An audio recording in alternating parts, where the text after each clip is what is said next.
Hey friends, tonight we're doing something a little weird, and hopefully just weird enough to help you fall asleep. We're not solving math problems. We're not fixing your life. We're just gently whispering about the strangest ways humans have managed to exit history by turtle, by laughter, by hair care routine gone rogue. So before you drift off, take a moment to like the video and subscribe, but only if you actually enjoy this brand of bedtime absurdity. No pressure, just vibes. Drop a comment with where you're listening from and what time. It is always fun to know who's dozing off in Tokyo, Toledo, or a blanket fort in rural Wales. Now dim the lights. Maybe turn on a fan or a white noise track that sounds like distant wind through a haunted vineyard. And let's gently descend into history's most unfortunate footnotes. Starting with a beard. Because of course we are. Long before manscaping was an industry, and before grooming had its own influencers, people were dying in pursuit of looking slightly more acceptable in candlelight. Chapter 1 is a gentle reminder that vanity may be eternal, but safety regulations are not. So, fluff your pillow, light a lavender candle unless you're allergic, and prepare to drift off to the soothing sounds of avoidable personal hygiene catastrophes. Our first tale begins in 16th century Austria with a man named Hans Steininger. Hans was the proud owner of the longest beard in Europe, over 4 feet long, legendary, groomed with such care that it practically had a life of its own. Usually, he kept it rolled up and tucked into a little leather pouch, dignified, contained, safe. But one day, perhaps feeling dashing or rebellious, Hans let the beard fly free. A fire broke out in his town, and Hans, doing what any noble civil servant would do, rushed to help evacuate people. But in the frenzy, he tripped over his own beard, fell down a flight of stairs, and broke his neck. The beard survived. Hans less so. There is no record of whether the beard was passed down or framed as a cautionary tale. Fast forward to 18th century France, where lead was not just for pipes but for faces. Elite women in some used lead-based white foundation to achieve that prized pale porcelain look. It was called cerise, and it did make you look ghostly elegant. It also absorbed into your skin, poisoned your blood, caused hair loss, and eventually killed you. But fashion demanded sacrifice, and nothing said upper class quite like slow neurological decay. Some users even applied it to their chest and arms for full-body luminescence. You didn't just die beautiful, you died radioactive chic. In the same glittering carriages of Europe, wigs weren't just a fashion statement, they were health hazards. One noblewoman, name lost to history but not to legend, leaned out of her carriage to wave at a crowd. A gust of wind caught her towering powdered wig, which caught the wheel of the carriage, which yanked her out with force so sudden and theatrical it could have been an opera. The carriage continued. She did not. It was, by all accounts, a dramatic exit. The wig was unharmed. Not to be outdone, the world of 19th century perfumery offered its own fragrant death. One wealthy Italian socialite loved her custom-blended bath perfume so much that she demanded full immersion. A tub of the stuff, expensive, floral, and apparently not great for the lungs. She passed out during her bath, overcome by fumes and lack of oxygen, and drowned peacefully in her own aroma. They say her skin smelled like roses for days, which is something. Finally, let us whisper of the Roman senator, whose obsession with personal grooming led him down a dangerous path. He was so committed to clean nostrils seen as a mark of decorum that he overplucked them with a bronze tool, causing tiny but repeated lesions. One became infected. The infection spread, and he died from what the physician gently labeled nasal inflammation, which was the polite way of saying he died because he couldn't stop grooming his own nose holes. Sleep now with the comfort that your beard is short, your makeup non-toxic, and your nose hair reasonably intact. Laughter, they say, is the best medicine, but like many medicines, too much can be fatal. Tonight we drift gently into a world where giggles turn grim, where punchlines pack a little too much punch, and where sometimes, tragically, hilarity leads straight to the obituary section. So get cozy, maybe stifle a chuckle, and let's take a sleepy little stroll through some of the most ridiculous deaths ever caused by the dangerous art of comedy. Our first story takes us back to ancient Greece, where theatrical tragedy and absurd farce coexisted side by side. A man named Chrysippus, a philosopher attended a play that, by all reports, wasn't even that funny, but something about it got to him. Accounts differ, but the general story is this. Someone performed a scene involving a donkey eating figs, or possibly a drunk donkey, or possibly both. Whatever the exact gag was, Chrysippus found it so uproariously funny that he fell into a fit of laughter he couldn't escape. He laughed, and laughed, and laughed, until his lungs gave out, until his heart gave up, until the donkey joke was the last thing he ever knew. History does not record whether the play was renewed for a second run. Fast forward a few centuries, and we meet a British man named Alex Mitchell. He was watching a TV show in the 1970s, The Goodies, a slapstick comedy involving absurd situations, bad accents, and a Scotsman fighting with a bagpipe. It was a normal evening. Alex was seated comfortably in his armchair. The jokes landed. He laughed, then laughed harder, and then just kept laughing. For a reported 25 minutes straight, until he collapsed and died. His wife later wrote to the show's creators, thanking them for making his final moments so joyful, which is sweet, and a little terrifying. Next, we have an American fairground pie eating contest that ended with both victory and tragedy. The man in question, competitive, enthusiastic, and possibly overconfident that, apparently never heard the phrase, "pace yourself." He raced through several pies in record time, egged on by cheering friends and a growing crowd. At one point, something struck him as funny. No one knows what it was. Maybe the mess, maybe the absurdity of it all, maybe someone yelled something ridiculous.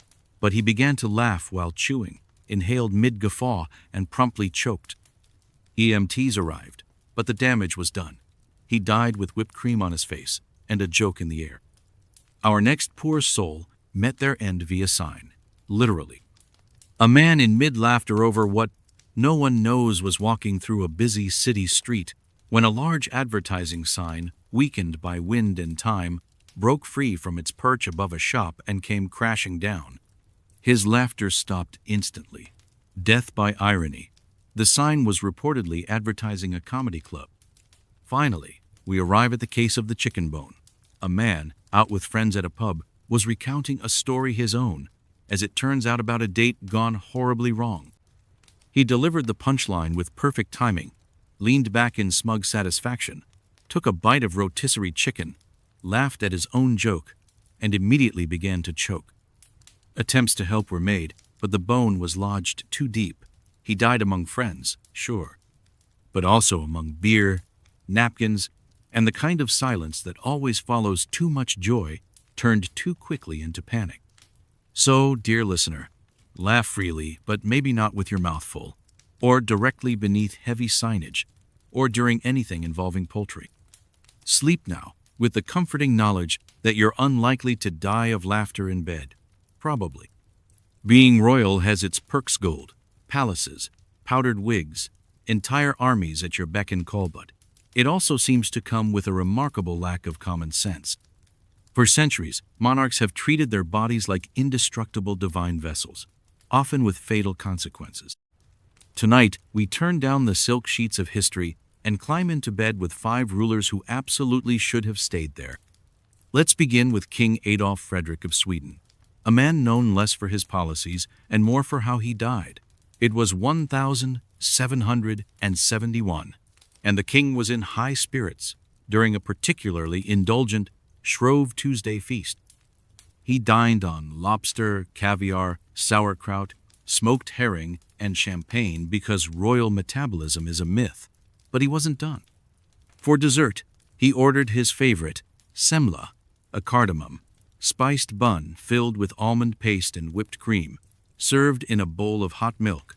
Not 1, not 2, 14. He ate 14 of them. Shortly thereafter, he died of what court physicians diplomatically described as digestive problems. His death was mourned, but also gently mocked. Sweden had lost a king, but gained the world's most excessive cautionary tale about portion control. Now we drift further back to the unfortunate end of King Charles II of Navarre, a man whose medical treatment did not go well. In the late 1300s, Charles was ill, possibly paralyzed, and his doctors, in all their medieval wisdom, decided he needed to be tightly wrapped in brandy-soaked linen strips because nothing screams healing like flammable mummification. As the final strip was being tied, a nurse reached for a candle to trim the ends. One wrong move, one spark. And the king, soaked in alcohol from neck to toe, went up like a dry Christmas tree. He burned alive in his own bed, more cocktail than monarch. The nurse reportedly fled in terror, and no one ever tried that treatment again. Then there's King Henry I of England, whose end was a slippery slope of bad dietary choices. While in Normandy, Henry ignored his physician's warnings and decided to indulge in his favorite delicacy, lampreys. If you've never seen one, imagine a nightmare leech with teeth and no remorse. He loved them. He ate far too many, and then he died. The chroniclers blame the lampreys. Modern medicine suggests food poisoning or organ failure. Either way, his death became a footnote on gluttony. The eels won.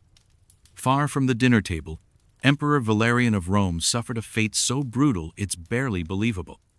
Captured by the Persians in the 3rd century, Valerian was humiliated as a living footstool, literally made to crouch so King Shapur I could climb onto his horse using the emperor's back.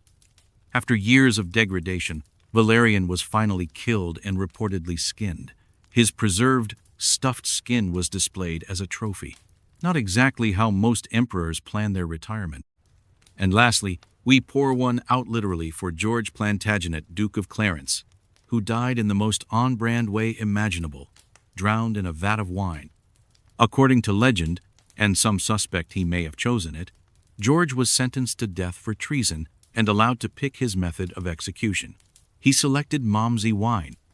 Whether it was poetic, absurd, or just the final act of a man who really knew his vintage, it happened. His body was later buried. His wine likely served to people who never asked where it came from. So if tonight you lie in bed, full but not too full, fire safely extinguished, and no enemies plotting to pickle your remains, congratulations.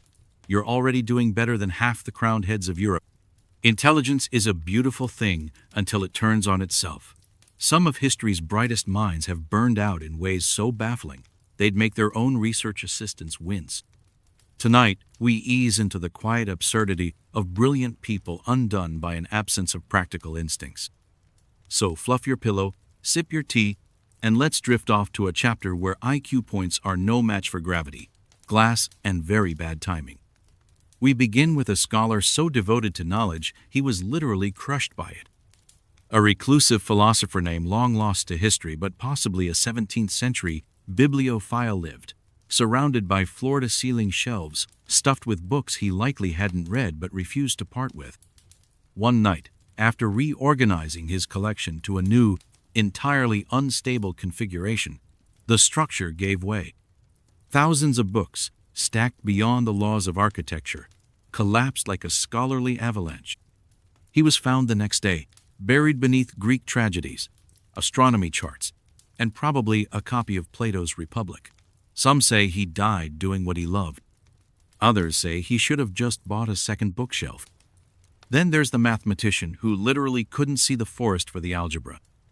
Deep in thought, while walking through campus solving some problem about infinite series or prime numbers, we assume he failed to notice the wall directly in front of him.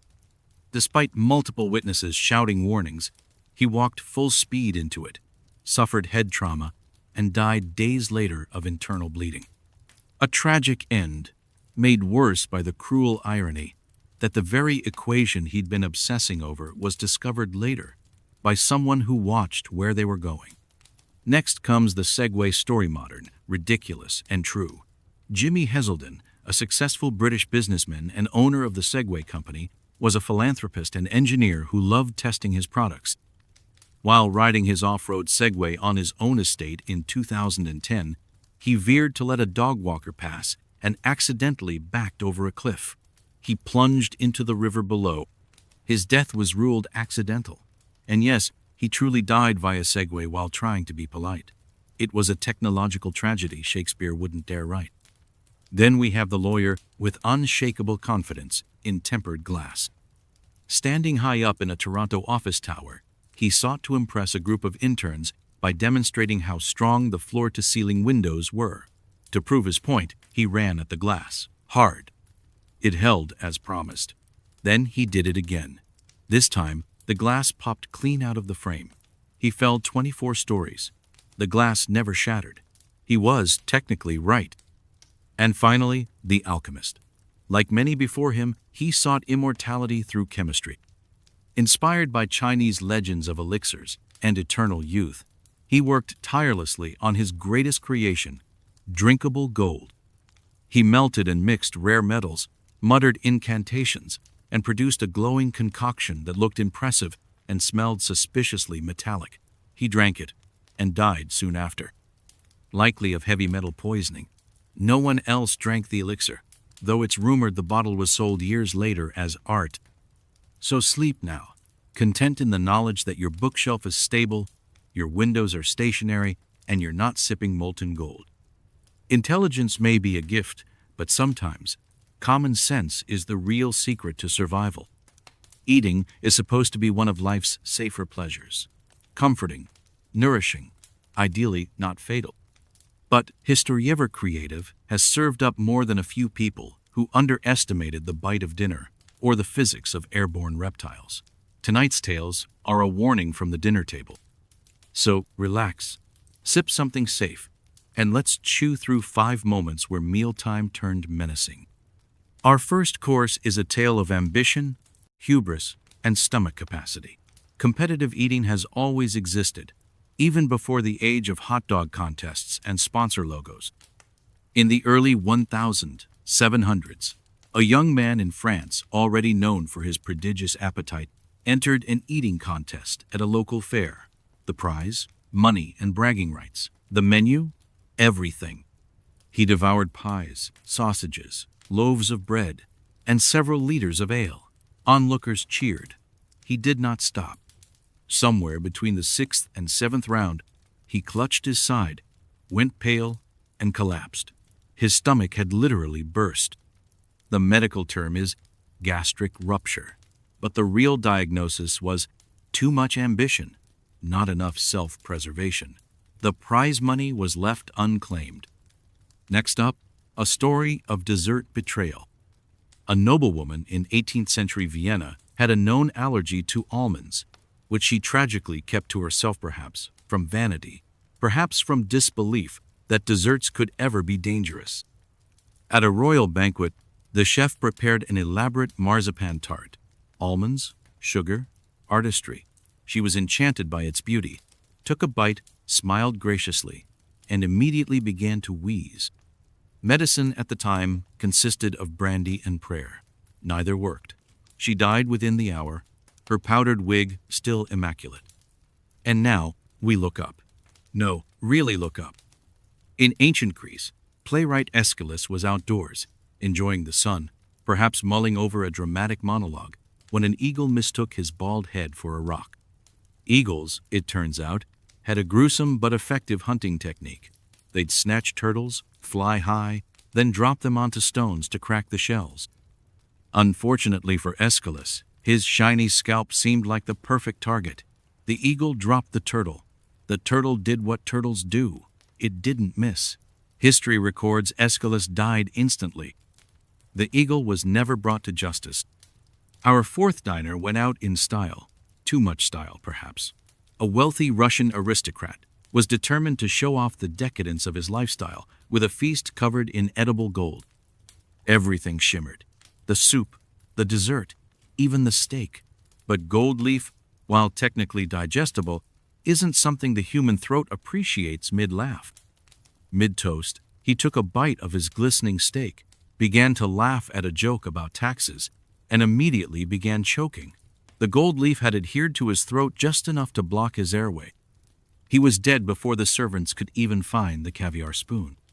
And lastly, meet the mushroom enthusiast, whose curiosity got the better of him. A 19th century botanist in Eastern Europe believed that true knowledge required personal testing. So he made a list of all the mushrooms in his region, edible, medicinal, and unknown. Over the course of several months, he consumed tiny amounts of each, until he reached one that hadn't yet been categorized. He sautéed it, made notes on the aroma and texture, and wrote in his journal, "Bitter, slightly metallic." His final entry: he died 12 hours later. The mushroom was later classified. Its name roughly translates to the deceiver. So sleep now, knowing your dinner was probably cooked by someone with a license, your dessert came with a label, and no airborne reptiles are currently overhead. The fork is mightier than the sword unless it's used to eat like a maniac. Work is where we spend most of our waking hours typing, lifting, arguing with printers, microwaving leftovers, wondering why we're still there. It's not supposed to be deadly. But sometimes the workplace becomes less a place of productivity and more a very weird trap with your name on it. Tonight, we honor a handful of unfortunate souls who showed up, punched in, and never left, because their jobs turned into slow-motion punchlines delivered by the universe. Let's start in Italy, home of art, architecture, and apparently weaponized cheese. In the small town of Romano di Lombardia, a man who owned a cheese warehouse stocked wall to wall with towering shelves of aging Parmesan entered the facility late at night, possibly checking inventory, possibly just admiring his collection.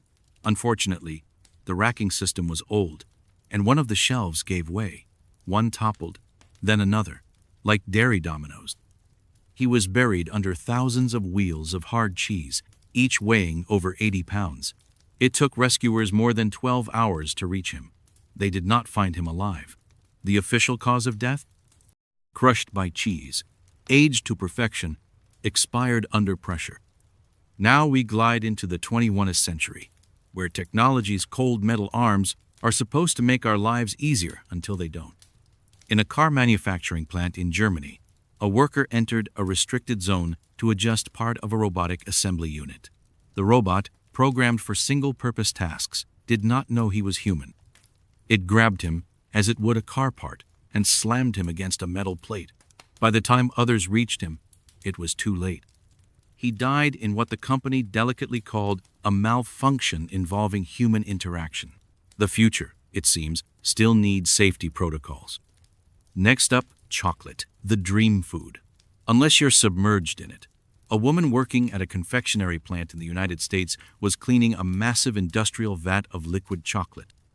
It's unclear whether she slipped or leaned too far, but she fell in. The chocolate was hot, not boiling, but hot enough. Colleagues tried to rescue her, but she quickly lost consciousness and drowned. The factory was shut down for investigation, and all remaining batches were discarded. Chocolate is comfort, but in this case, it was also quicksand. Then there's the grain silo, those giant metal towers that look calm from the outside but behave like deadly hourglasses inside. A worker entered one in Nebraska to clear a blockage. As he moved through the grain, the floor shifted. Corn began to flow. He was sucked under in seconds. Grain acts like a liquid at that scale, swallowing people whole and crushing lungs with every breath. Rescuers tried to dig. He was gone before they reached him. No screams, just silence and a sea of corn. Finally, we arrive at the wind tunnel, a place where prototypes meet pressure. A researcher testing aerodynamics brought an experimental umbrella design into a high-speed wind chamber. When the fans reached hurricane-level force, the umbrella, naturally, turned inside out. But then it detached and launched like a javelin, spearing the poor man in the chest. Instant. Tragic. Bizarre. The irony was unbearable. He was trying to prevent umbrellas from doing exactly that. So, if you're listening to this in bed, half asleep and far from heavy machinery, vats of chocolate, or any overly ambitious umbrellas, you're already winning. Tomorrow's job might be boring, but boring beats cheese-related doom. Every time. Sometimes death doesn't sneak up on us. It walks up slowly, waves brightly, and leaves plenty of room for second thoughts. These are the stories of lives lost not through malice or misfortune, but through a baffling level of human determination to ignore every instinct for self-preservation. Tonight's chapter is not about tragedy. It's about the world's most unnecessary goodbyes. So tuck in, turn off notifications, and take comfort knowing that you're safely horizontal, far from banana peels, open holes, and wild bears with boundary issues. Our first tale involves a man, a fence, and a failure to think ahead. He was walking home after a night of drinking in rural Eastern Europe when nature called. Finding what he thought was a harmless barrier near a power station, he decided to relieve himself. Unfortunately, the fence wasn't just metal, it was electrified. Designed to deter trespassers, not tipsy men with full bladders.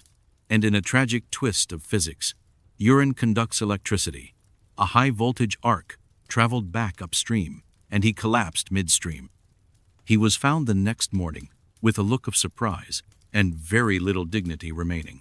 Lesson: always ask what the fence is guarding before peeing on it. Next, we meet a woman so engrossed in her phone that the entire city disappeared beneath her. Security footage from a major urban center captured her walking confidently down the sidewalk, texting with both thumbs, oblivious to the construction crew ahead. Despite bright orange cones, flashing lights, and a literal absence of pavement, she didn't slow down. One step later, she vanished into an open manhole. She survived the fall, but died later from complications. The city installed more barriers after that, but the internet never forgets, and she became a digital parable. Look up once in a while, especially near holes in the earth. Now imagine the most cartoonish death possible, then realize it actually happened. A man in Thailand, rushing to catch a bus, slipped on a banana peel and cracked his skull on the pavement. The peel had been dropped minutes earlier by a street vendor. Witnesses at first thought it was a prank. Then they saw the blood. He died later in the hospital. No trapdoor, no canned laughter. Just one absurd footnote in the long history of preventable accidents. Somewhere, a Looney Tunes writer cried quietly. The fourth unfortunate soul was a fitness influencer, live streaming a treadmill session to his followers. Shirtless, motivational, and running at an unsustainable speed, he began reading comments mid-stride. One sarcastic remark made him laugh. He turned slightly to read it, lost rhythm, and flew off the back end of the treadmill like a rag doll. His head struck a shelf behind him. The camera captured the entire event. Emergency services arrived, but the injury was fatal. His final post went viral, but not for the reasons he'd hoped. And then there's the bear. A man in India, driving with friends, spotted a wounded wild bear near the roadside. Seizing the opportunity for social media glory, he approached phone in hand while his friends shouted warnings. He got close, too close. The bear, injured and agitated, lunged. The phone captured everything up until the moment it hit the ground. He did not survive. The bear wandered off, leaving behind a sobering reminder that no amount of likes is worth approaching something with claws. So sleep now, knowing you're not trying to impress anyone, not streaming cardio into the void, and not treating wildlife like Disneyland mascots. Sometimes the greatest survival skill is simply not doing the dumb thing. Animals, in general, are not malicious. They don't plot revenge. They don't hold grudge except maybe geese. But occasionally, nature expresses itself in ways that remind us humans that we are not always at the top of the food chain. Tonight's chapter is about animals who, through instinct or sheer chaos, became unlikely executioners. Not because they hated us, but because we underestimated how sharp their teeth, fast their legs, or weird their moods could be. So pull your blanket up to your chin and enjoy a few bedtime reminders that even the fluffiest creatures can sometimes not. We begin with a man who, for reasons only he and the 1970s understood, kept a fully grown lion as a pet. Not in a zoo, not with permits, just at home. He had raised the lion from a cub, fed it, named it something ridiculous like Sir Rorson, and insisted to everyone that it was tame. For years, the lion mostly behaved. Until one day, it didn't. A minor disagreement. Maybe the man got too close while the lion was eating. Or maybe it just woke up grumpy-turned, instantly violent. Neighbors heard screaming, but by the time help arrived, there was nothing to be done. The lion was eventually sedated and removed. The man's last words were reportedly, "He's never done that before," which is, historically, the last sentence of many people with exotic pets. Now for the duck. Yes, the duck. Somewhere in Southeast Asia, a man stumbled upon a vibrantly colored bird near a marsh. It was calm, weirdly so. He picked it up. It bit him. He laughed. It flew away. Hours later, he was dizzy, then unconscious. He died that night in the hospital. The culprit? A little-known species of poisonous duck, which stores toxins from its diet in its skin and feathers. The bite had transferred just enough to poison his bloodstream. Biologists later confirmed it was one of only a handful of venomous birds on Earth. Somewhere, that duck is still waddling around, blissfully unaware it made history. Our next poor soul fell victim to a creature that rarely moves quickly, a python.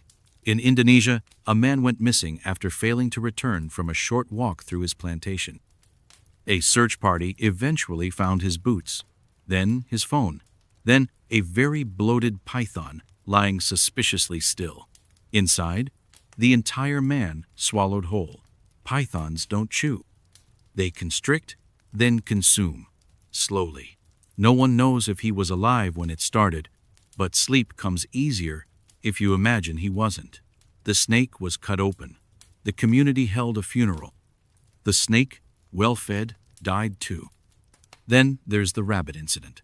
In Hungary, a small countryside farm held an annual spring rabbit festival. It was cute, until it wasn't. A poorly secured enclosure opened during a crowded event. Dozens, some say, hundreds of agitated rabbits escaped, flooding the field. People scattered. One elderly attendee, already unsteady on his feet, was knocked over in the chaos and trampled by rabbits. The official cause of death was blunt force trauma. The unofficial cause was disbelief. The rabbits were later herded back with carrots and deep embarrassment. And finally, we end with Australia. Of course, during the infamous Emu War of 1932, the Australian military attempted to reduce the emu population using soldiers, trucks, and machine guns. The emus won. One soldier, tasked with chasing a group of the flightless birds, got too close. One emu turned, kicked with its powerful clawed leg, and struck him square in the chest. He was knocked down, ribs shattered. He died on the way to hospital. The emu escaped. The war ended in a kind of feathery stalemate, but the lesson was clear. Don't declare war on a bird if you're not ready to lose. So sleep now, knowing the animals around you are probably soft and sleepy themselves, but maybe double-check the pet lion, and maybe don't pet wild ducks, just in case. Science has given us miracles: antibiotics, telescopes, space travel, the ability to turn potatoes into Wi-Fi routers. But before safety protocols, peer review, and ethical oversight, science was basically just try something and hope it doesn't kill you. And sometimes it did. Tonight, we pay tribute to those curious minds whose experiments outpaced their survival instincts. So curl up, thank modern safety goggles, and prepare for 5 scientific endeavors that were just a little too bold. We begin with a chemist who wanted to change the world with rubber. In the early 20th century, the demand for synthetic materials was booming. One German chemist, known for his brilliance and disregard for ventilation, was on the brink of creating a synthetic rubber compound that could rival anything from the rainforest. The problem? He mixed highly reactive compounds in a closed environment. Very reactive, very closed. The lab exploded, taking most of the building and the chemist with it. The notes survived, but he did not. The rubber formula, ironically, worked just not in time to save its creator. Next, we travel to Denmark, where the stargazer Tycho Brahe made a career of charting the stars without a telescope. But it wasn't the heavens that did him in, it was his bladder. At a royal banquet in 1601, Etiquette demanded he not excuse himself during a long, formal meal, so he didn't, not once. He held it in, through course after course, conversation after conversation, until his bladder ruptured. That's a thing that can actually happen. He died days later in agony. Let this be a reminder that no level of social politeness is worth internal organ failure, even for a Renaissance astronomer. Now for lightning. Benjamin Franklin's kite experiment was famous and, fortunately, not fatal, but many others tried to replicate it without the charm or luck. One scientist in Russia attempted his version using copper wire, a key, and far too much confidence. His assistants begged him to stop. He waved them off. A storm rolled in. The kite went up. Lightning struck, traveled straight down the wire, and the scientist lit up like a street lamp. He died instantly, his shoes reportedly blown off his feet. The lesson? Let Franklin have that one. Our next tale features a doctor obsessed with tracking digestion. In the 1800s, before X-rays or endoscopy, one curious French physician wanted to observe what happened inside the human body. So he swallowed a glass thermometer, hoping it would pass naturally and provide accurate internal readings. Unfortunately, it shattered in his stomach. Mercury poisoning, internal bleeding, and sepsis followed. He documented the symptoms as long as he could. He died 3 days later. The thermometer never came out. And finally, we arrive at the world's most ironic drowning. A 19th century inventor had been working on a revolutionary waterproof suit, not just water-resistant, completely impervious. To prove it, he sealed himself into the prototype and leapt into a river in front of a crowd. The suit didn't let water in, true, but it also didn't let air out, or in. He floated for a bit, then began to panic. The suit worked perfectly as a personal coffin. By the time rescuers got to him and cut him out, it was too late. The suit was displayed for years as a cautionary tale and a very effective waterproof garment. So sleep now, knowing that your science is peer-reviewed, your experiments are metaphorical, and your thermometers remain comfortably outside your body. Curiosity is noble, but a little caution goes a long way. Some objects are just wrong. They sit too quietly. They hum with a kind of stillness that makes the air feel thick. And while science has plenty of words for coincidence, chance, and suggestion, there are moments in history when people encountered things they probably shouldn't have and then never got the chance to explain what happened. Tonight, we drift into a chapter for the unlucky, the curious, and the skeptics who didn't get a second opinion.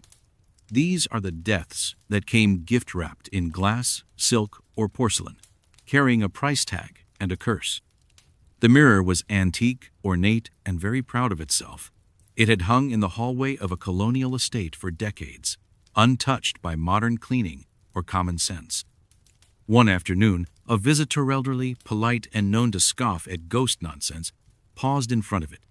Witnesses said he made a joke about vanity and death, then chuckled and leaned in closer to inspect a crack in the glass. Seconds later, he clutched his chest and fell to the floor. Heart attack, the doctor said. A coincidence, surely.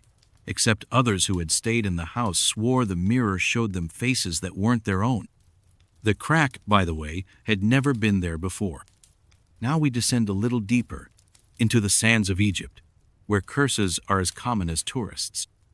In the 1920s, after the tomb of a lesser-known nobleman was opened by a British amateur archaeologist, rumors spread that something wasn't quite right.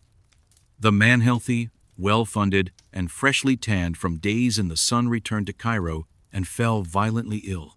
High fever, hallucinations, paranoia. Within days, he was dead. Locals whispered that he had ignored the inscriptions on the tomb's door. Something about disturbing the sleep of the honored. The newspapers had a field day. The museum that inherited the relics quietly moved them into storage. Then there was the hotel room in Nevada. Room 303 had a reputation for lights flickering, alarms going off at 3:33 a.m., and guests complaining of nightmares involving drowning. One traveler, skeptical and stubborn, booked it deliberately. He brought a video camera, determined to record the nonsense. That night, nothing strange happened. No creaks, no whispers, no ghosts. But in the morning, the housekeeper found him in bed, eyes open, mouth frozen mid-word, like he'd been trying to shout or sing or scream. No sign of struggle, just stillness. His footage? Static. The hotel quietly renamed the room. Then there was the cursed crown. Not a real royal one. This was a museum replica used for a play. A young actor, thrilled to finally play a king, insisted on wearing it backstage. He placed it on his head with a dramatic gesture, laughed, then suddenly gasped and dropped to his knees. Doctors later said it was an aneurysm, a freak event. But the director claimed this was the third time someone had collapsed while handling that crown. No one wears it now. It sits in a prop box. No one wants to open it. And finally, the doll, purchased from a flea market by a woman with an eye for vintage oddities. Glass eyes, faded dress, and one of those expressions that makes you feel watched, even when it's facing the wall. She named it Clara, placed it on a shelf, and laughed when her dog refused to enter the room. Over the next week, her health deteriorated: headaches, nausea, disorientation. She told her sister the doll moved at night. Then she stopped answering texts. She was found at home, collapsed at the base of the shelf. The doll was sitting on her chest. No signs of trauma, no explanation. The dog is fine. So sleep now. Your mirrors are modern, your crowns are metaphorical, and your dolls are safely packed away. Probably. Just maybe check one more time before you turn out the lights. Politics is already a dangerous game metaphorically, but sometimes the metaphor puts on real shoes, loads a banana peel, and goes for a walk through the halls of power. Throughout history, some political deaths have been the stuff of novels, except no one would believe the plot. Tonight's chapter is for those poor public servants who expected debate and scandal and maybe a light coup, but got something far stranger.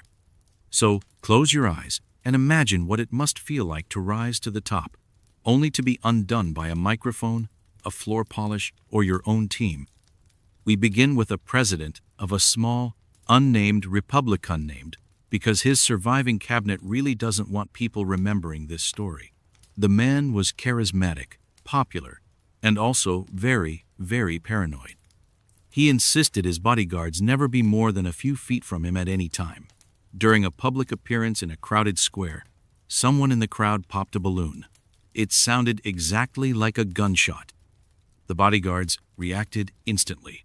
One tripped, one drew his weapon, and one most tragically fired. The bullet struck the president in the shoulder, ricocheted off a nearby railing, and hit him again in the chest. He died before the ambulance arrived. The guards were cleared of wrongdoing. The balloon was not. Next comes a lesser-known campaign tragedy involving confetti. During a particularly enthusiastic election rally in the 1970s, a local candidate in the American Midwest was bombarded by supporters throwing handfuls of homemade confetti from old newspapers, magazines, and, as it turned out, a few envelopes. While giving a spirited thank you speech, the candidate inhaled sharply mid-laugh. A piece of confetti lodged in his throat. He coughed, choked, and collapsed. Medics tried everything. The campaign was canceled. The slogan, ironically, had been, "Breathe new life into leadership." Then there's the umbrellas. This happened. In 1978, a Bulgarian dissident named Georgy Markov was waiting at a bus stop in London when a man bumped into him. Polite, brief, unmemorable. Except that the umbrella the stranger carried had been modified by the Bulgarian secret police. It had a spring-loaded tip that injected a tiny metal pellet filled with ricin into Markov's leg. He barely felt it. Hours later, he developed a fever. 3 days after that, he died in the hospital. It took years for the full story to emerge. The umbrella, for its part, was never found. Now picture a high-ranking minister in an Eastern European parliament. Known for his sweeping hand gestures and dramatic speeches, he arrived early one day to rehearse for a major policy debate. The floor had just been waxed. He stepped into the chamber, strode forward, slipped spectacularly, and cracked his head on the marble dais. Security found him minutes later. The janitors' union was not amused. And finally, a mayor in Brazil met his end while delivering a fiery speech about infrastructure. Passionate, sweaty, gesticulating, he grabbed the microphone to emphasize a point and was hit with a surge of electricity, faulty grounding, wet palm, and bad luck. He collapsed on stage as the crowd cheered, thinking it was part of the performance. It was not. So sleep now, knowing your speeches are silent, your umbrellas are decorative, and your floor is mercifully unpolished. Politics may be messy, but these deaths were pure slapstick proof that even power can't protect you from timing. There are exits, and then there are exits. Some people leave this world quietly, with family gathered and lights dimmed. Others, though, go out like they lived center stage, under the spotlight, with the timing of a tragic punchline. In this chapter, we step into the velvet-draped wings of history to find the performers who gave it everything, including, accidentally, their lives. These aren't metaphors for dying on stage. These are actual, baffling, final boast-proof that sometimes the show really does go on, without you. Let's begin with the actor whose death earned a standing ovation. During a small theater production in the 1800s, a veteran stage actor playing a heart attack victim delivered a powerful final monologue, clutched his chest, and collapsed center stage. The lights dimmed. The audience erupted in applause. Only when the curtain failed to fall and fellow actors started whispering off stage did anyone realize the performance had become a little too method. The applause stopped. The ambulance arrived, but the man was already gone, his last words delivered with such conviction no one thought to interrupt. If there's an afterlife, he probably appreciated the 5-star review. Then there was the sword. Stage combat is an art. Choreographed, rehearsed, and usually very fake, except when it isn't. A young actor performing in a Shakespearean tragedy, Macbeth maybe, or Julius Caesar, was involved in a dueling scene with another actor wielding what was supposed to be a blunted prop sword. Somehow, in a mix-up never fully explained, the sword had been replaced with a sharpened one, meant for rehearsal only. One well-timed lunge, one scream that wasn't scripted. And the actor collapsed, bleeding out in front of a stunned audience who initially thought it was all part of the show. It wasn't. The sword was removed from future productions. So was the scene. At the opera, things are always a bit dramatic: curses, betrayals, poisoned goblets, but rarely does the soprano collapse during the final aria. In the early 20th century, a world-famous singer was performing a role she had sung 100 times before. Near the end, she hit the highest note, wavered, staggered, and fell. The orchestra kept playing. The conductor, ever professional, continued to cue the next entrance. But she never rose. She had died of a massive aneurysm mid-aria, literally singing until the end. The audience sat in stunned silence as the curtain fell on what became the most unforgettable performance of her career and her life. Next, a magician, or possibly a flamboyant villain depending on who tells the story. During a dramatic stage exit, he was meant to twirl his long velvet cape and vanish through a trapdoor at stage left. He did the twirl perfectly, but his foot caught on the hem. He stumbled, arms flailing, and toppled off the edge of the stage into the orchestra pit. A few musicians screamed. The audience laughed, thinking it was part of the bit, but the fall had broken his neck. The curtain fell with no encore. And finally, the moon. In a touring production of a fantasy, musical-some dreamlike thing involving stars and symbolism, a giant papier-mâché moon was suspended over the stage by a pulley system. During a matinee, the mechanism failed. The moon fell, slowly but with crushing weight, onto a cast member positioned perfectly beneath it. It didn't kill him instantly, but the damage was severe. He passed away hours later in the hospital. Reviews the next day praised the realism of the production, unaware they had watched an actual celestial body deliver a fatal blow. So rest easy now. The spotlight is off, the curtain is closed, and your evening will end, thankfully, with no sudden moons or mistaken blades. Sleep is the ultimate encore, and tonight, you're not on the program. Crime doesn't always pay. In fact, Sometimes it pays in the exact opposite of dividend swift, ironic, and occasionally hilarious consequences. For every brilliant heist, there are a dozen bungled break-ins where gravity, stupidity, and basic physics catch up with the criminal faster than any police officer ever could. Tonight, we explore the kind of true crime that doesn't need a documentary series because the punchline is built right in. Sleep softly as we wander through tales of burglars, pickpockets, and arsonists who took one wrong step into poetic justice. Our first criminal is a man who believed in the chimney as a valid entrance strategy. It wasn't Christmas. He wasn't Santa. But a would-be burglar in California figured that if chimney entrances worked in cartoons, they'd work in real life. So he climbed onto the roof of a home he intended to rob and dropped himself feet first into the chimney. He did not realize how narrow it became near the bottom. He got stuck, badly. The homeowners weren't even there. He screamed for help for hours, but no one came. By the time someone noticed, he had suffocated. The coroner estimated he was trapped for more than a day before the air ran out. No presents were delivered. Then there's the thief who picked the wrong skylight. A man attempting to rob a martial arts studio, already a questionable target, tried to enter through a skylight at night. He pried it open, lowered himself in, and slipped. Below him, positioned with unfortunate precision, was a decorative display of antique weapons.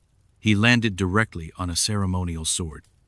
It pierced through him with brutal efficiency. He was discovered the next morning by a horrified instructor who came in early for Tai Chi. The sword survived. The thief did not. Next up, a pickpocket with bad luck and worse instincts. On a crowded subway in New York, a man attempted to lift the wallet of a seemingly distracted passenger. What he didn't realize was that the man was an off-duty police officer and armed.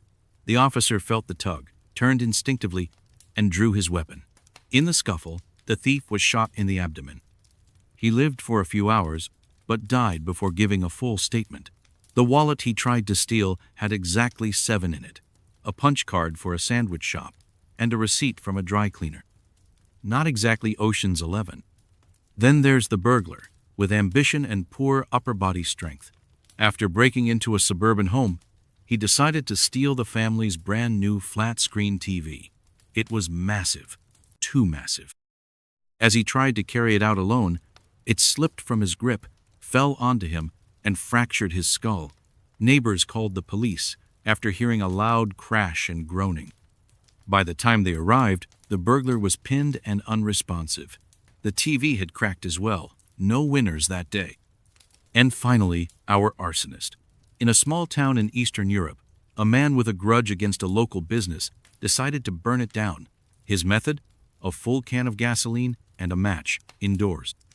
In a closed space with no ventilation, he poured the gas, lit the match, and was instantly engulfed in flame as fumes ignited around him. The fire spread faster than he anticipated. He ran for the door but didn't make it. The building partially burned, but the arsonist died at the scene. Investigators found the can, the matchbox, and a single shoe charred but intact. So rest now, knowing that you're not dangling from a chimney, balancing a plasma screen, or playing with open flames in a confined space. Crime may be tempting, but for some, the only thing they ever stole was their own last breath. Love has inspired poetry, war, and the occasional reckless decision involving chocolate sauce and a stepladder. But for some, the pursuit of romance has ended not in candlelight and soft music, but with paramedics and a coroner who definitely didn't sign up for this.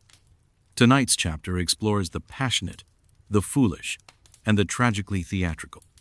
These aren't cautionary tales about love, they're cautionary tales about what happens when love meets bad planning, worse timing, and gravity. So settle in, dim the lights, and give thanks that your own love life hasn't ended with police tape and an awkward explanation. It begins, as many bad romances do, with a secret.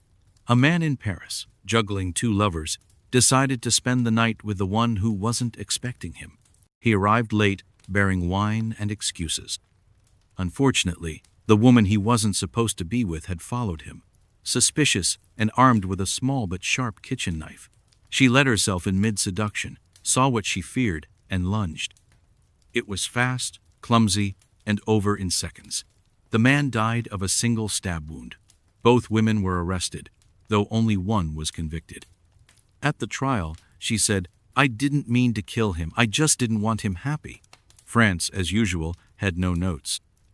Next, we visit a couple who loved each other a little too much. On their wedding night, they decided to postpone sleep in favor of a 3-day romantic marathon. No details were published, just that it involved repeated physical exertion and minimal hydration. On the third day, the groom collapsed. Heart failure. The bride, distraught, gave a tearful interview in which she said, "We didn't think it was possible to die of happiness." Medical experts gently explained that technically, he died of exhaustion and dehydration. Love may be eternal, but the human body has limits. Now for the bathtub. A couple in Las Vegas checked into a honeymoon suite, complete with a heart-shaped jacuzzi tub. Candles, rose petals, and a poorly placed radio completed the scene. While attempting to set the mood, one partner plugged in the radio too close to the tub. A splash, a slip, and suddenly the water lit up with electricity. The man in the tub died instantly. The other, shocked but alive, called for help. The hotel quietly removed all radios from its bathrooms after that. The suite remains in operation, but the tub is now just a tub. The wedding bouquet is a symbol of joy, fertility, and in this case, blunt force trauma. At a particularly energetic wedding reception in Brazil, the bride hurled her bouquet with Olympic enthusiasm.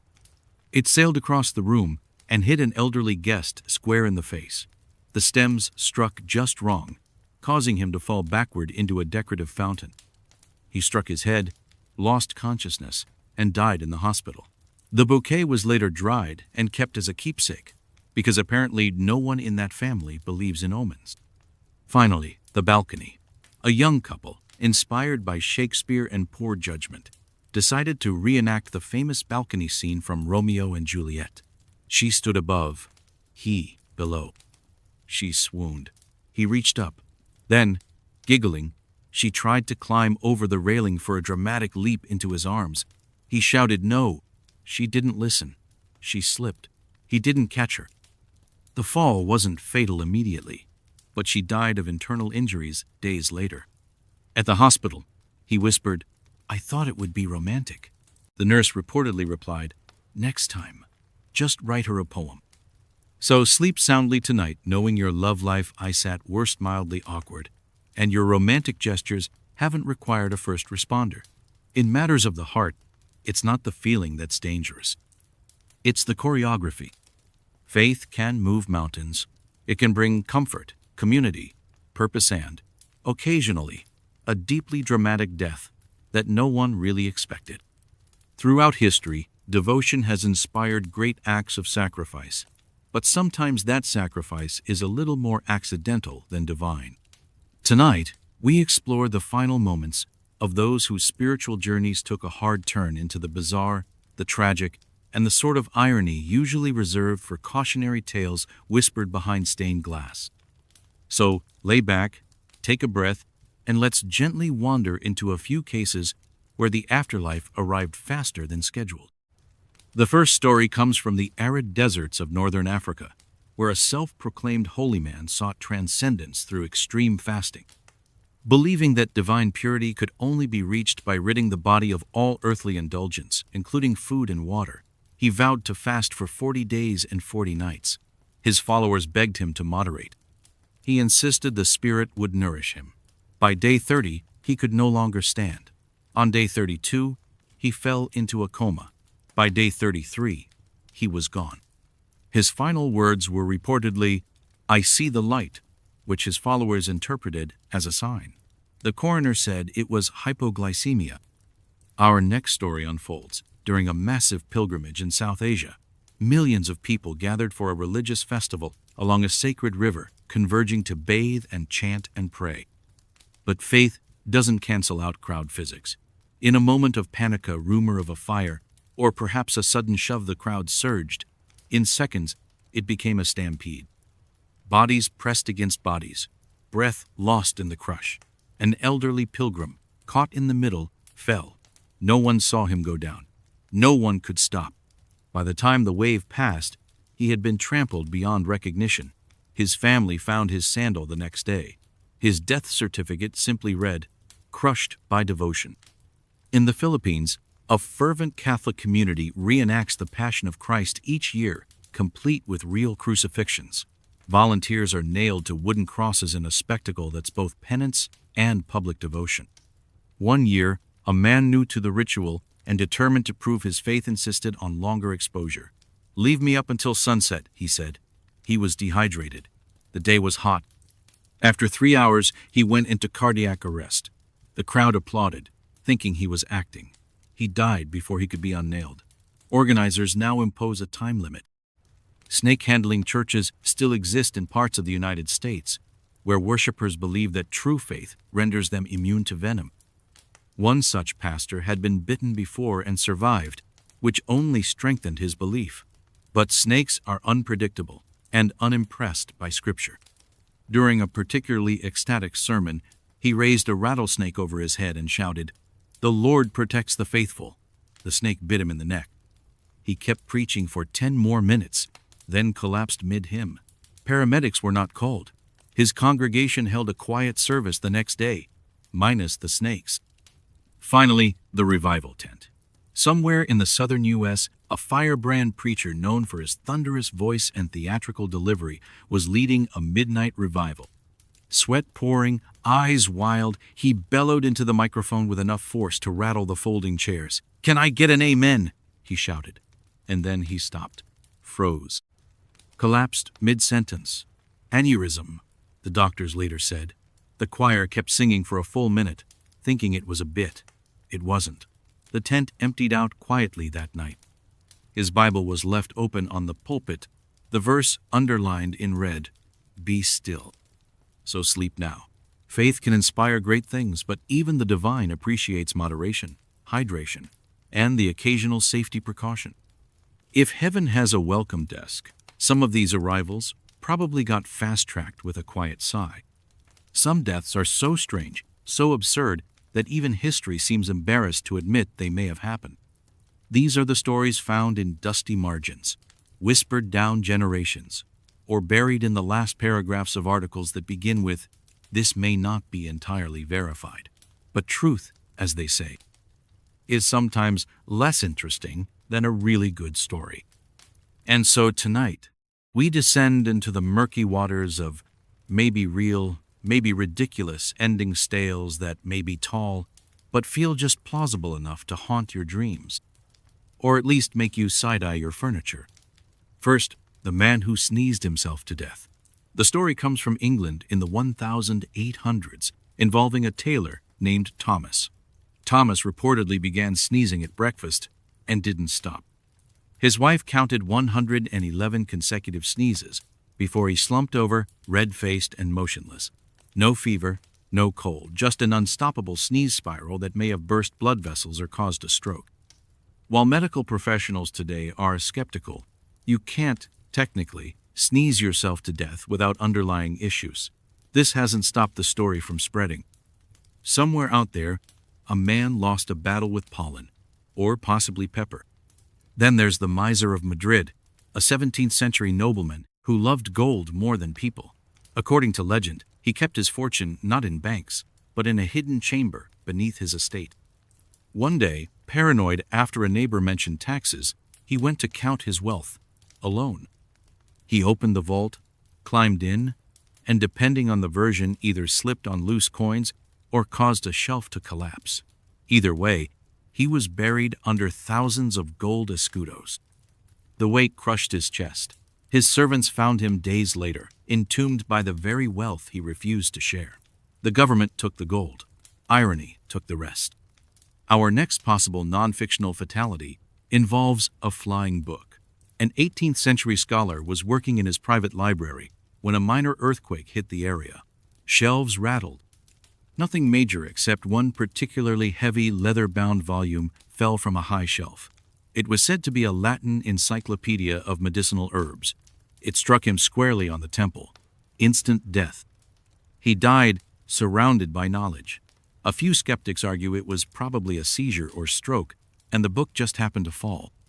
But the obituary claimed, struck down by learning itself, which is, let's be honest, how every scholar secretly hopes to go. Now, the furniture incident. Details are vague, as they often are when upholstery is involved.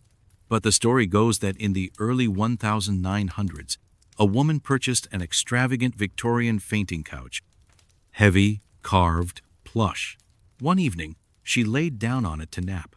The mechanism beneath a bizarre storage design involving a hinge seat and spring support malfunctioned. The top collapsed, locking shut like a padded mousetrap. She suffocated inside, undiscovered for 2 days until a neighbor, suspicious of the quiet, broke in. The coroner's report reportedly read, "Death by SETI." The couch was later destroyed, possibly burned. No one knows for sure. And finally, the violin. A traveling musician in Eastern Europe purchased a beautiful but cracked instrument from a ragged old woman on the roadside. She warned him not to play it before dawn. Naturally, he did. The moment the bow touched string, a mournful wail echoed from the wood. That night, he felt unwell. He collapsed shortly before sunrise, bleeding from the nose and eyes. Locals claimed he'd been cursed by the ghost of the violin's original owner, a Roma girl, murdered for her talent. The violin vanished from the inn where he died.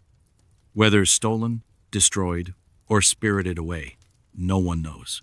But to this day, some violinists refuse to buy second-hand instruments from strangers, just in case. So sleep now, comfortably unburied in gold, far from haunted instruments and overly dramatic couches. These stories may not be true, but that won't stop your brain from imagining what that sneeze sounded like. Humans love to move fast. We build machines to fly higher, sail farther, and zip across the earth at speeds our ancestors would have called sorcery. But motion, while thrilling, has a dark side, especially when ego, distraction, or sheer bad luck gets involved. Tonight's chapter is a soft, slightly tragic reminder that while transportation can be a miracle, it can also be your last ride if you're not paying attention or if your selfie stick is too long. We begin with the balloonist, a man of means and mustache in the late 1800s. He was known for performing elegant ascents in his striped hot air balloon during local fairs. He loved the spotlight, especially the part where he'd wave dramatically from the basket as it lifted into the sky. One sunny afternoon, during a particularly large crowd, he leaned out just a little too far to give a grand gesture. He lost his balance. Witnesses say he tried to grab the edge, missed, and tumbled from nearly 50 feet. He landed in a field and died instantly. The balloon, lighter now, kept floating. Someone tied a bouquet to it later that evening and let it drift off in his honor. Now to the modern era and the curse of headphones. A teenager walking along train tracks, earbuds in, music blasting, never heard the horn. The train conductor saw him, hit the brakes, hit the horn, screamed inside the cabin. It was too late. The boy didn't look up. His body was found still wearing the headphones. Investigators say the music was loud enough to drown out everything, even the sound of 50 tons of steel rolling up behind him. Let this be your very gentle bedtime reminder. Maybe keep one earbud out when you're near literal trains.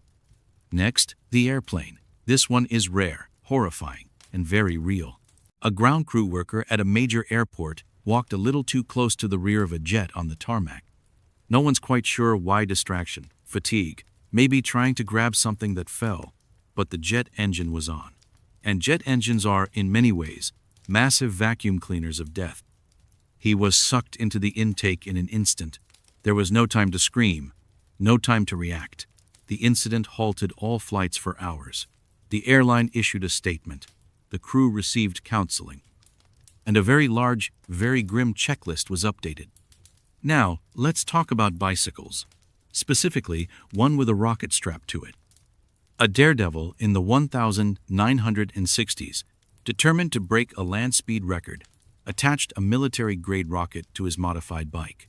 He wore no helmet. The test was held in the desert with a small group of very excited men and absolutely no safety officers. The countdown began. The ignition worked. The bike accelerated, then veered sharply, hit a bump, and launched into the air like a cartoon. The rider was found nearly 100 feet from the wreckage. The rocket survived. He did not. Finally, the water skiing selfie. A couple on vacation in the Mediterranean wanted a video. Something romantic. The woman was water skiing, the man on the speedboat filming with a phone in one hand, steering with the other. She struck a pose. He zoomed in. The boat drifted off course.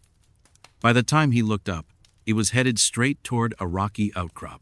He swerved too late. The boat hit the rocks and flipped.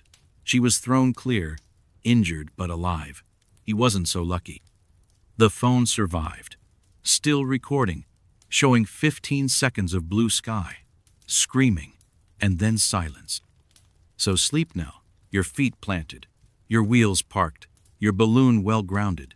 Speed may thrill, but stillness, at least tonight, is safer. Irony is history's favorite punchline. It's the subtle twist at the end of the story, the wink from the universe when things go exactly the opposite of how they should. Most of the time, irony is harmless, a rainstorm on your wedding day, or a dentist with a sweet tooth, but sometimes it's fatal. Tonight, we drift through a handful of final moments where people met their ends in ways so profoundly ironic, it's hard not to imagine fate snickering in the background. These aren't just tragic, they're narratively perfect, if a little cruel. The fire safety officer had seen it all: grease fires, faulty wiring, unattended candles. He gave lectures on extinguisher types and evacuation plans. His walls were lined with framed certificates about emergency readiness. So, when a small electrical fire broke out in his own home, he tried to handle it himself. No need to call the fire department. Was the fire department, at least in spirit, but the flames spread faster than expected. The extinguisher failed. The door jammed. By the time neighbors noticed smoke, it was too late. The irony burned brighter than the kitchen tiles. Then there was the lifeguard. The setting, a summer party at a resort. No one was swimming. The pool was empty for renovations. The water drained weeks before. Still, a lifeguard had been hired, mostly for show. He mingled, had a few drinks, climbed to the diving board platform to give a mock speech. And then, in a move meant to get a laugh, he pretended to dive into the dry pool. He overcommitted. He slipped. He landed headfirst in the concrete basin. A tragic fall, made worse by the fact that the only water present was in the punch bowl. EMTs arrived too late. The guests never returned to that resort again. The health guru was famous for preaching all natural everything. No vaccines, no processed food, no pharmaceuticals. He advocated raw diets, herbal poultices, and drinking water infused with crushed garlic and beetroot as a cure-all. When he developed a mild infection on his foot, possibly from a barefoot beach stroll, he refused antibiotics. Let the body heal itself, he told his followers. It didn't. The infection spread, turned septic, and shut down his organs one by one. His final blog post said he was entering a deep detox. He died 2 days later. His website is still up.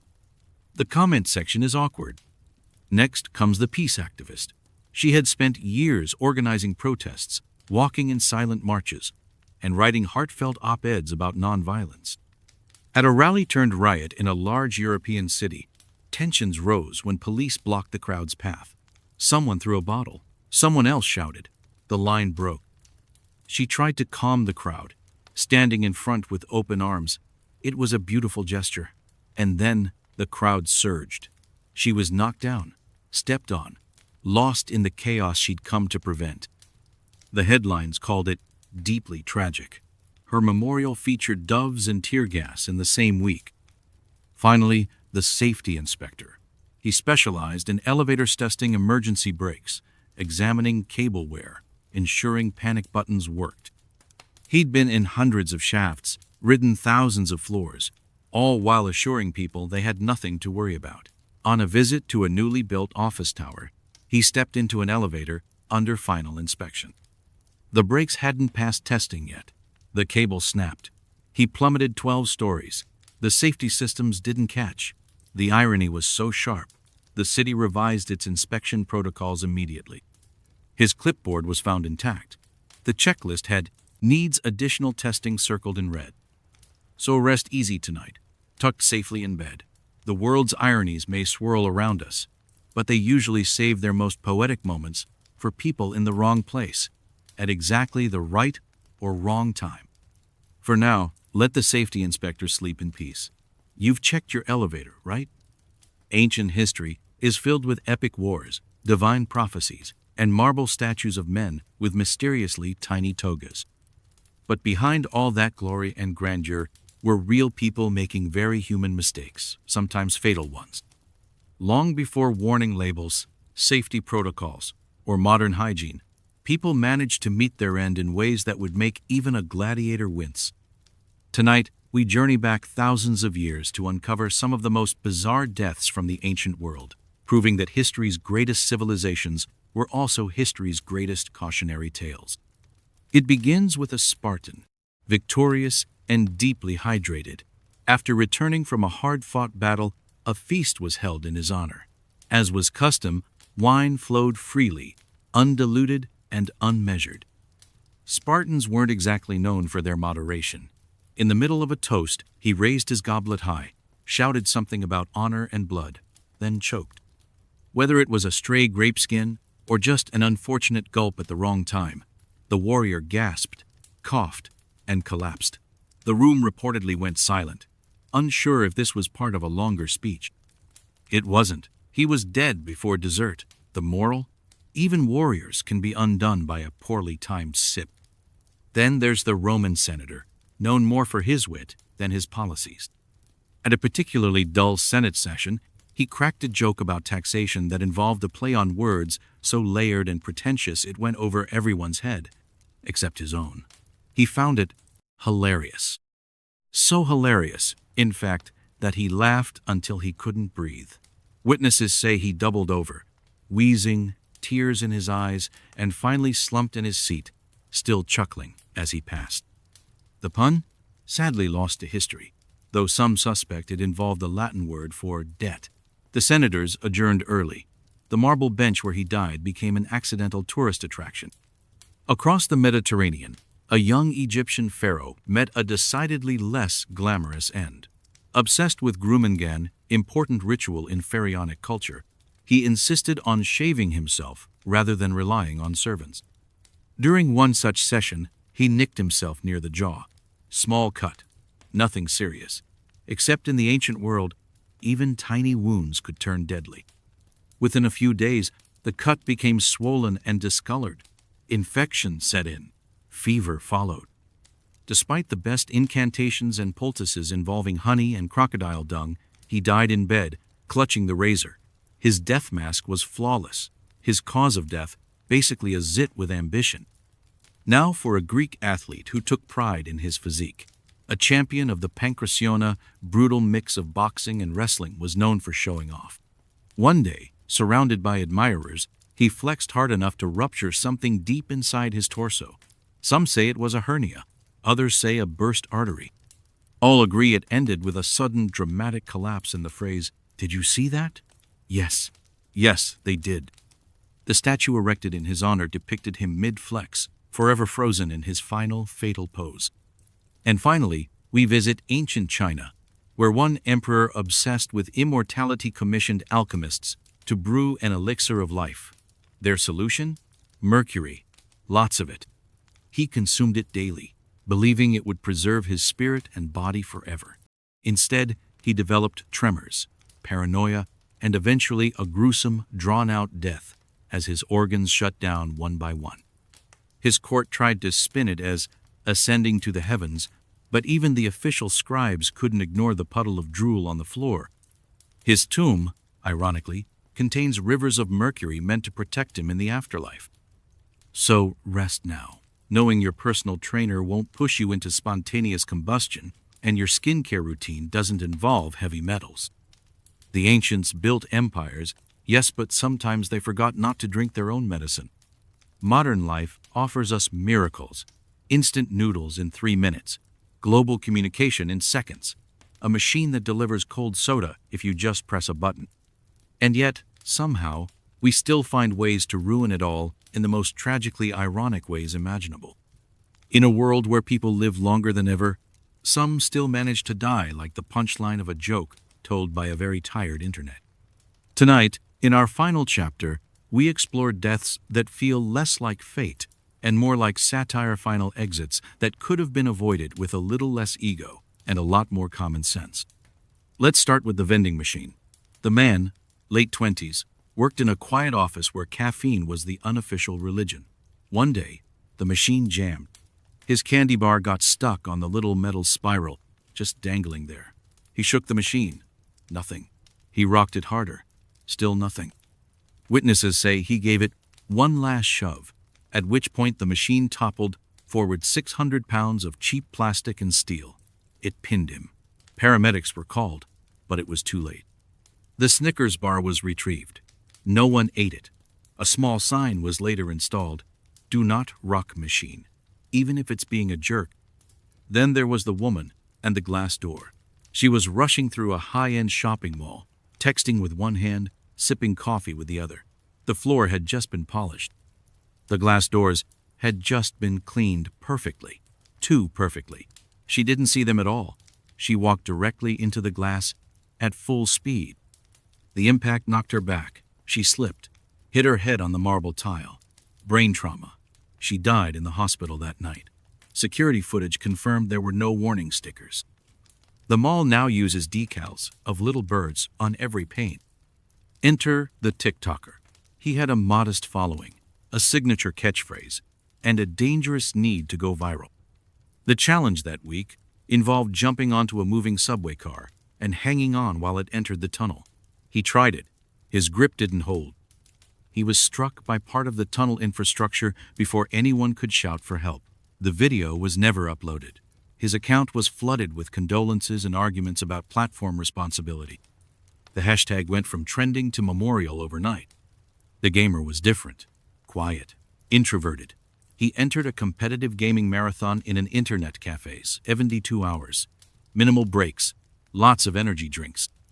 He wore adult diapers to avoid bathroom runs. At hour 68, he started to slouch.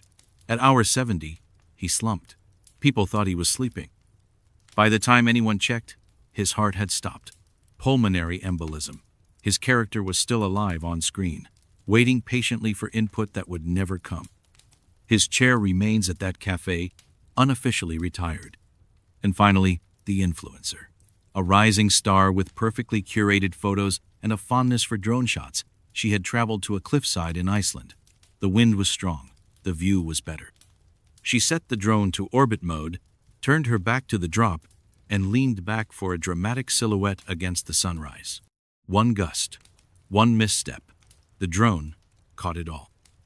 The footage was deleted by her family, but some say still frames circulate quietly. Among other influencers, a warning wrapped in a tragedy. So now we rest, not with judgment, but with quiet awe. Because modern life gives us convenience, yes, but also enough rope to wrap around our own ankles while chasing dopamine. If these deaths sound absurd, that's because they are, but they're also real. And they remind us that just because we have technology doesn't mean we've stopped being hilariously, fatally human.